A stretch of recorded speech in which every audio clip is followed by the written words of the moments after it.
guys, and welcome to a new episode on this channel. Today we will be talking about the third book of the Pachinko. And today we'll be talking about the third book, Pachinko. Let's get started. Now, in the last episode, Musasu and Yumi just got married. And that's exactly what happened. And then Musasu and Yumi later got a son called Solomon, even though Musasu wanted a daughter like Yumi. And that's exactly what we want here. Solomon was born by Musasu and Yumi. Well, everything was literally like, engages and all that stuff and all that. Now, Solomon and Yumi were walking home one day, and then there was a taxi who hit Yumi. It is said that Solomon was pushed by Yumi when Solomon was just 3 years old. Solomon hurt his ankles. Solomon and Yumi both went into an ambulance, and they went straight to the hospital.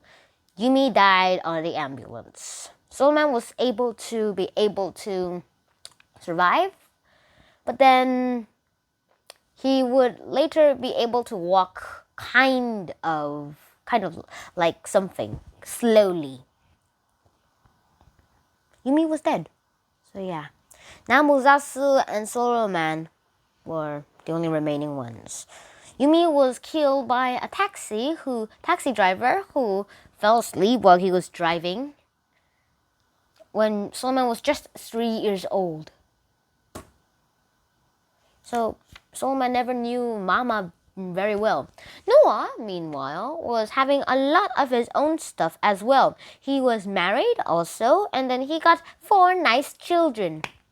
And this is exactly what I mean here. 4 nice children, but then his wife and some of the children went away. So yeah, they kind of went away from Noah's life.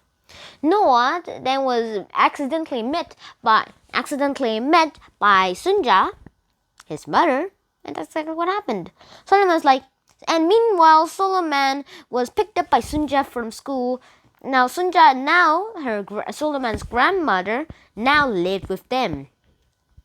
And one thing I want to say here is that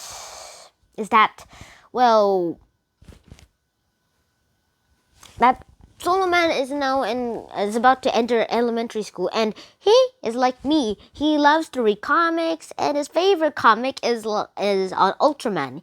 Ultraman. I really did draw a comic on Ultraman once, and I never want to draw one more again. It was so hard work, and it was worth it. No. Musasu's friend Haruki will later read the Ultraman comic to Solomon. And Ultraman is a manga, so yeah, you have to read it backwards, which is so inconvenient. And Solomon, I'm not sure about what he's gonna say about this reaction, but still, he saw like Hansu was like a good person, like, yeah, come in, and it's like that, and yeah, everything. And I guess he doesn't even realize that Go Hansu was just a bad man because, he's about 3 or probably 4 by now. And literally everything like that. After 30 years, Solomon became really good at some stuff and he started going to college. Then he went into a master's at... God, I forgot. Master's at literature. And he literally went on bookcasing and all that stuff. Solomon later also became a master's at literature, and he decided to do some stuff too. He also mastered not in literature but in economics. So he went to a bank, an English-British bank. And there he met his boss, and they tried to make a gold field. However, the old woman died, and then it was bought by someone else, and then that land was bought by someone else again, and then that person was bought by an employee of Solomon's, which is very convenient. Now they can use it for their land. Yeah. Now we get into the point where rough starts come in. Solomon went to the United States and decided to do some kind of a different kind of gambling, and not like the pachinko partners. Now Solomon started playing poker, and that's how he won money. Now he was very, very good at poker, and he played poker since he was college, and he mastered it. Like he studied poker as one of his languages, as one of his degrees. And he won almost all the money he can. Sometimes 100,000 yen to 3,000 yen, and all that's money. He became rich, and then a very, very, very bad, naughty girl came and said, "Go on and take care of your pachinko parlor." And I was like, "No." And it's like, "Come on, let's get drunk," and all that stuff. And she accidentally drank too much, and then she got a virus, and she had to lay in the hospital. And then they met together one day, and that's where that woman was like, "Yeah, all that stuff. Go over and go get your pachinko parlor. I wanted to die." And it's like that. So and then someone was like, "Yeah, I wanted to die too on that day." And then that was the last time they would meet together. Noah suicided himself 11 years ago from this time I am talking about. Yeah, Musasu is still living.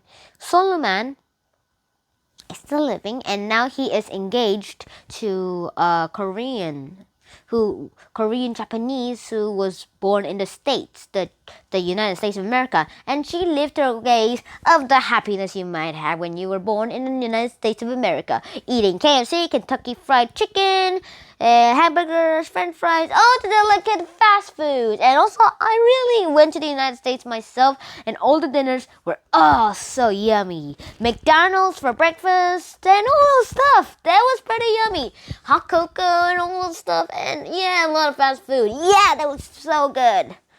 And yeah, I don't know if I'm gonna live there one day, but we aren't sure about that yet. This book ends when Sunja came. The book ended when Sunja came to visit Noah's grave.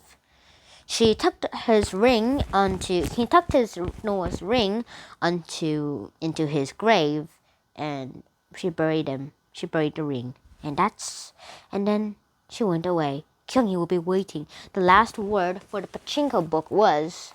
I know it's here. It was. Kyung-hee would be waiting for her at home after she buried it. And yeah, that's how the book ended. Now, it might be very, very unpleasant to end this book at an open ending, but we don't have any choice. Min Jin Lee somehow wrote it this way with an open ending, and that's pretty cool. You can write your own endings here with a more dramatic ending. And yeah. Now, what I think of this is like there may be loads of racism in the world, but however, a lot of people focus on mostly black racism. However, there are loads of other racism in the world, like yellow racism and all that stuff. The Asian racism, European racisms. Europeans are mostly white, as we call them, and all that stuff. Australians, yeah, all those people, they're yellow and all. And there are different kinds of racism. Don't always just focus on black racism, even though they might be the main point. Sometimes don't focus on something too much. Focus on stuff that are others than black racism. Focus on it too in the meantime, like that. And since this book opened in an open ending, I have a question for you. I have a wish for you. Write down in the comments below.